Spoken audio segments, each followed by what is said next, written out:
My brother's name was in my inbox before I even got out of bed. Not a hey, not a how are you. Just, did you see the article? Call me. I sat up and read it 3 times. 5 words, no punctuation on the first sentence. My brother hadn't texted me in 9 months. Not on my birthday. Not when I closed my Series A. Not when I moved across the country with 2 suitcases and a lease I could barely afford. 9 months of nothing, and now this, at 6:48 in the morning. Because Bloomberg had decided to write about me. I put my phone face down on the nightstand and stared at the ceiling for a long time. Let me back up. I grew up in Akron, Ohio, in the kind of house where everyone had a role, and mine was the quiet one. Not the smart one, that was my brother. Not the spotsa one, that was my brother. Not the responsible one, that was my sister. I was just there. I helped with dishes without being asked. I got decent grades without anyone noticing. I applied to Ohio State on my own, filled out the FAFSA myself, drove myself to orientation in a 2009 Honda Civic that overheated twice on the way there. My father ran a mid-sized commercial painting company, Estwick & Sons, even though I was right there and I wasn't a son. He'd started it with my uncle when I was in elementary school, and by the time I was in high school, it was doing maybe $3 million a year. Not huge, not small, comfortable. My brother was so ready being groomed to take over, sitting in on client calls at 17, going to job sites on weekends, learning the estimating software before he could legally drink. I never asked to be part of it, but I never expected to be erased from it either. When I was 22, fresh out of college with a degree in finance and a minor in information systems, I went to my father and told him I had an idea. I'd spent my senior year writing a business plan, software that could automate the estimating and scheduling process for mid-sized contractors, not just painters, roofers, flooring companies, HVAC, the kind of small businesses that were still running on spreadsheets and gut instinct. He listened for about 4 minutes. Then he said, "That sounds complicated. Why don't you come work for us first, learn the business?"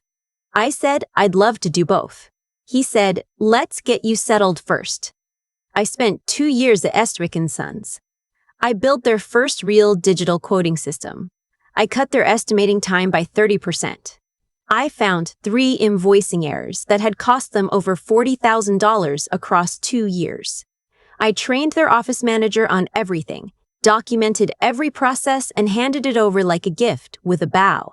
Then I told my father I was ready to go build my own thing. He looked at my brother, who was sitting at the table, and then back at me.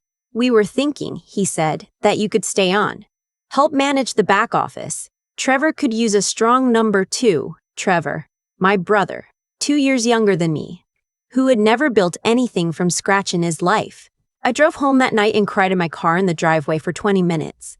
Not because I was devastated, because I was done. I moved to Austin, Texas 6 weeks later. I had $11,000 in savings, a laptop, and a 1-bedroom apartment in East Austin that smelled faintly of someone's old dog. I spent the first 3 months building a prototype.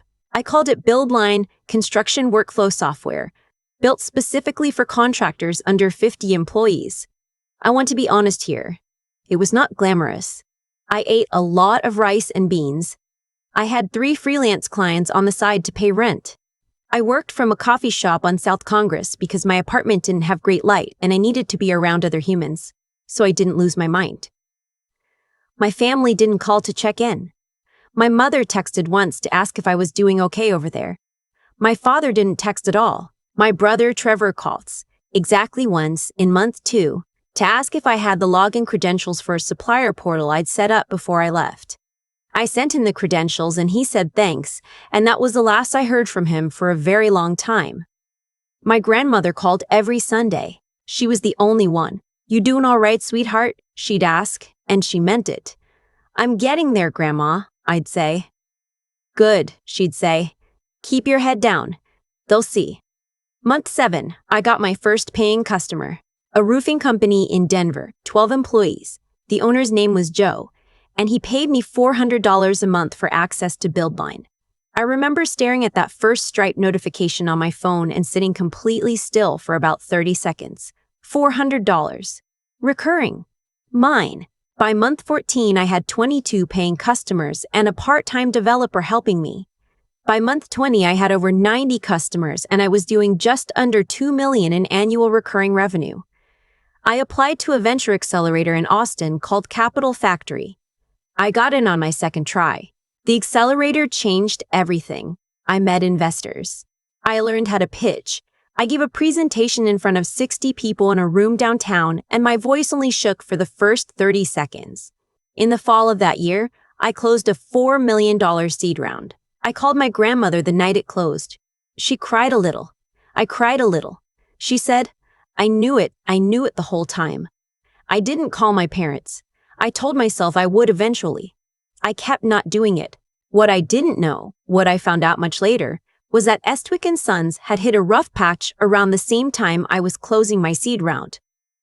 My brother had made a few bad calls. He'd underbid 2 large commercial contracts, and then had to absorb the losses when material costs went up. He'd let go of 2 experienced project managers to cut costs and replace them with cheaper hires who didn't work out. The company had taken a line of credit from the regional bank to cover cash flow, and they were starting to fall behind. I only know this because my grandmother told me piece by piece over our Sunday calls. She wasn't gossiping, she was worried. She'd ask, have you talked to your father lately? And I'd say no, and she'd sigh and leave it there. I didn't reach out. I'm not proud of that, exactly. But I also didn't know them a lifeline they'd never offered me. The Bloomberg article ran on a Tuesday in early November. The reporter had interviewed me 3 weeks earlier, a 40-minute Zoom call that covered my background, BuildLine's growth, the market opportunity, our upcoming Series B. I'd mentioned growing up in a family business. I hadn't named it. I hadn't said anything negative. She wrote a clean profile.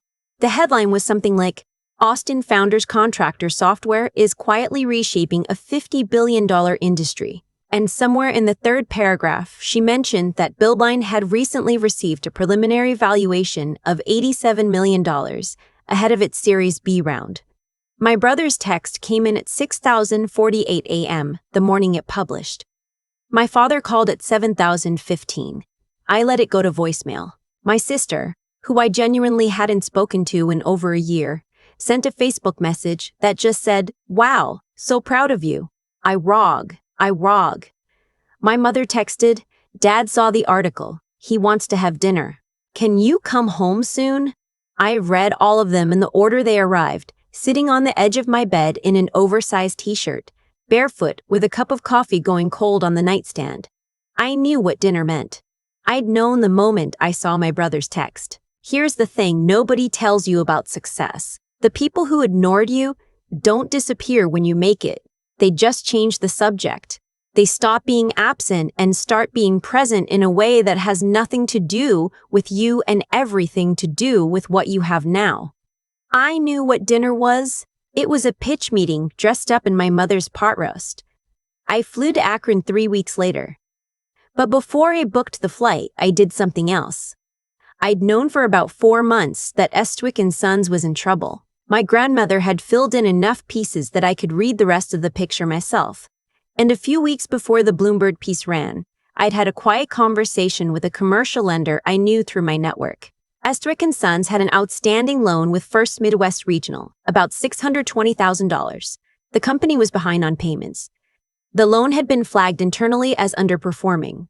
I bought it. Not under my name, through a holding entity I'd set up for other investments, handled entirely by my attorney. I paid 82 cents on the dollar. The bank was relieved to get it off their books. The whole thing was done quietly and legally and completely without my family's knowledge. I want to be clear, I hadn't decided what to do with it. I wasn't planning to foreclose on my father's company. I just wanted to be in the room with something in my pocket that they didn't know about. I wanted, for once in my life, to not be the person sitting at that table with nothing. I drove a rental car from the airport. The house looked exactly the same. My mother had put a wreath on the door for the season. My father's truck was in the driveway. My brother's car was parked on the street. I sat in the rental for a moment, took a breath, then I went in. My mother hugged me too hard at the door. She smelled like the candles she'd always burned. Vanilla and something woodsy. She pulled back and held my face and said, "You look tired." "Hi, Mom," I said. My father came out of the kitchen, dish towel over his shoulder. He shook my hand. He hadn't hugged me since I was maybe 12. He said, "Good to see you." "Long drive from the airport?" "About 40 minutes, I said. My sister was there with her husband, who I'd only met twice. My brother was at the kitchen table with his wife, who gave me a smile that was trying very hard. My grandmother was on the couch in the living room, and when she saw me, she just reached up and squeezed my hand and said nothing. We ate dinner. My mother had made pot roast, which was almost funny. We talked about safe things, the weather, my sister's kids, a neighbor who'd put up a fence in the wrong place. My brother asked how the flight was. I said I'd driven from the airport. He said, right. I felt like I was watching all of it from about 3 inches above my own head. Then my father pushed back from the table and said, "So, I know we've all been a little out of touch. Things have been busy." He looked at me. "We wanted to get together because the business has had a difficult year, and we thought, given your background now, you might have some perspective." Perspective. That was the word he chose. My brother cleared his throat and said, "We're looking at some options, restructuring potentially. We have a lender situation that's been complicated. We thought you might know people, or be willing to come in as an investor, keep it in the family." He said keep it in the family like it meant something, like we had a family thing that had always been kept. Like I'd been inside it all along. I picked up my water glass, set it back down. "What's the outstanding balance with the lender?" I asked. My father said, "Around 600 and change. And they've been difficult to work with?" My brother said, "Yeah, the terms are not great. We're hoping to renegotiate." I nodded slowly. My grandmother was very still on the other side of the table. I said, "I appreciate you telling me this. I want to think about it." My father looked relieved. My brother relaxed his shoulders. "Of course," my father said. "Take your time." "I will," I said. "I just want to make sure anything I do is structured properly. Contracts, terms, all of it. I don't like ambiguity." There was a small beat of silence. My brother's wife looked at her plate. "Sure," my brother said. "Whatever you need, we're flexible." I smiled. I know. We had dessert.